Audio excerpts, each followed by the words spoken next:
I'm good, thanks. What would you like to share about yourself and your work at this time? Thanks. Yeah, it's nice to be here. I'm Roshni. I'm based in Mumbai, India, right now. I'm a woman, a feminist, a mother.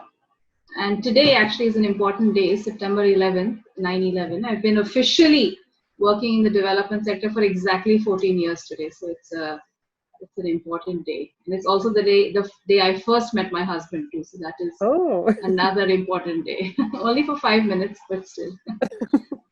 So currently, I'm working with an organization called Yuva here in Mumbai, and I've been here for 6 years.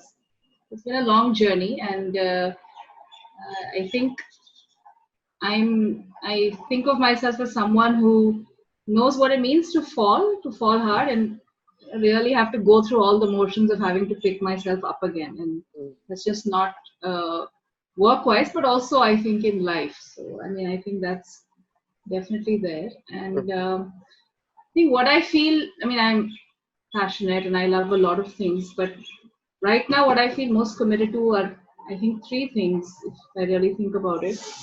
One is, of course, this whole shrinking space for civic freedom, civil society, which has just been increasing, and we see it very, very starkly in this country. I know across the world, but for us, it's like literally in our faces. And I think it's a very telling moment. So I think really constantly asking myself, what is my role here and what is our response as a sector in this? I think that's something that's really it's a driving force right now. And I think related to that, another thing which stands out very strongly for me is this sort of push to homogenize thinking, to look at only normalize certain forms of being and doing, really anti heterogeneity and anti diversity. And, I think in that space, really, how do we find and create spaces for questioning? I think it's as simple as that. And we can call it critical thinking, analysis, rationality. I mean, there are different names, but really questioning and just uh, whether it's WhatsApp or any of these other apps, how do we really move beyond this propaganda, fake news, and just be able to question, of course, and then dealing with the pushback and the backlash of that questioning. I think that is another sort of a big commitment that I'm feeling right now, especially because in our work, we work with a lot of young people who want to question, who have a lot of questions, but will face a lot of backlash and pushback. So really, I think that's another space that's very critical. And in that same space, those who do question, creating support structures for them, I think, because they can be pulled down so easily.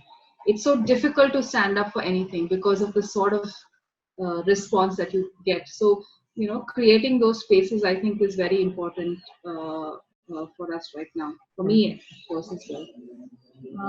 Another thing I think that's exciting me, although initially when we had the lockdown, this was the sort of thing that was bogging me down personally, but I think I'm trying to look at it in a different way, is organizationally really looking at young people and how they come into their own in an organization. I mean, that's always been of interest, but I think in this new normal, reduced sort of physical contact, challenging lives, for everybody, context, challenging context, how to really look at young people coming into their own, really, finding what they believe in, what they value in, and we have a lot of young people work with us, formally as well. So I think, how to create spaces for their leadership in this virtual, low contact world. It's much more easier when you have touch and feel.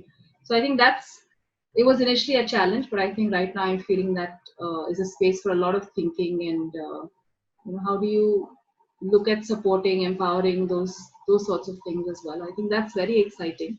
Mhm. Um, and finally, I also think looking at organizations, and we've been having quite a bit of conversation on this as um, not monolithic sort of spaces where you have, you're sort of existing for the sake of existing, and you're doing anything to just perpetuate the organization.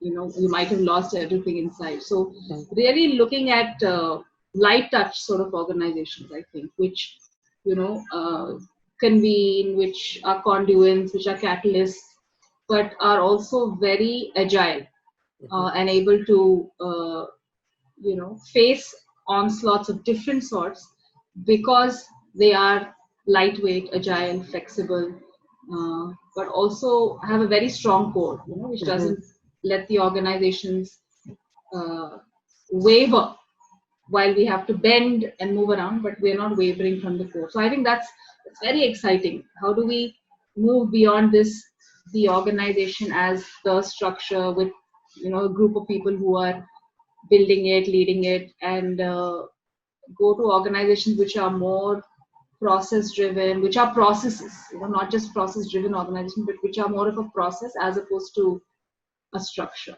And I think that is something which I'm also very interested in right now. And it's a lot of things going on. It's a tough space, but I think it's also an exciting space. To be in. Great. Thanks, Roshni. And the other question is, what does healing solidarity mean to you? Yeah, I mean, that's an interesting question, because I think if you'd asked me this maybe even 6 months ago, for me, healing solidarity would have meant, Marianne, this is an effort initiative that she's been working on, and how does she play a role in providing support to a larger group of people. But I think over the last 6 months, and especially with the advisory group and my role there, I think I've become very, I've seen the fantastic possibilities, I think, of co-creating, and really been drawn into that. And I think, so right now, to me, that's what healing solidarity is meaning to me. It's really this sort of open space where there is a lot of solidarity, and we can actually get together to co-create this new realities that we are dreaming of. And I mean, I can see a role in it, and I think uh, to feel that, I think it's very important, because often I have felt that you find spaces which have potential, or which are positive and inspirational, but you often don't feel a role in it. There's that ownership is a little devoid. So, but I think that is different here. So I think I'm drawn to that a lot.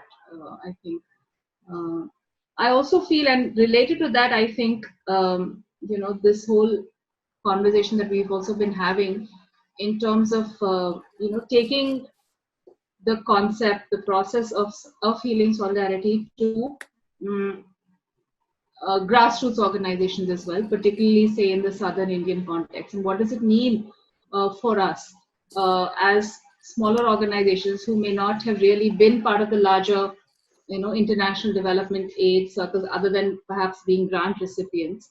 What does this space mean to us, and what does challenging this sort of the status quo mean to us? What does questioning the ways and norms that international development work actually, why is it important to us? And how can it actually help us strengthen ourselves, through this questioning, through this reimagining the way the what we see as outside ourselves. If we can have a some sort of a role in reshaping that, what would be the sort of impact that it leaves on us? And I think that's also a driving force for me right now, to to be in this space. I think about it a lot and find ways to use some of the I would say the processes, or even the explorations that have been ongoing in the healing solidarity space for the last few years, to sort of localize, contextualize them, and really see what it means for us. So I think I'm really excited about the conference as well, because of that, and how we can do some of that. And I think personally, I feel that it's also, when I first came to it, it was a lot about things that were unarticulated, I think, in me.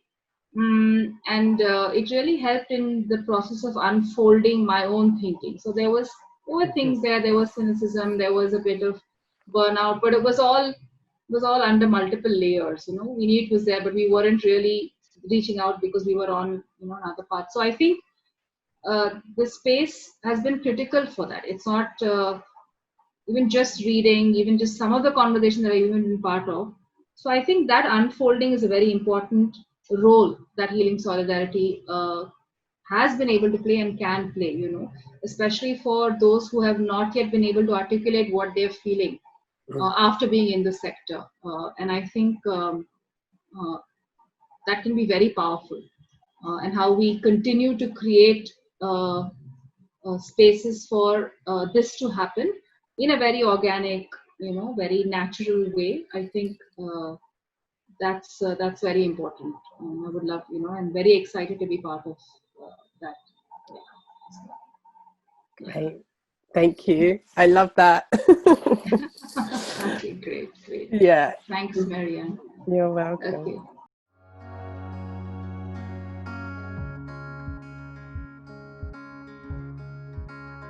When I started Healing Solidarity, I had no funding for this project, and I didn't know if anyone would listen to the first conversations that I recorded.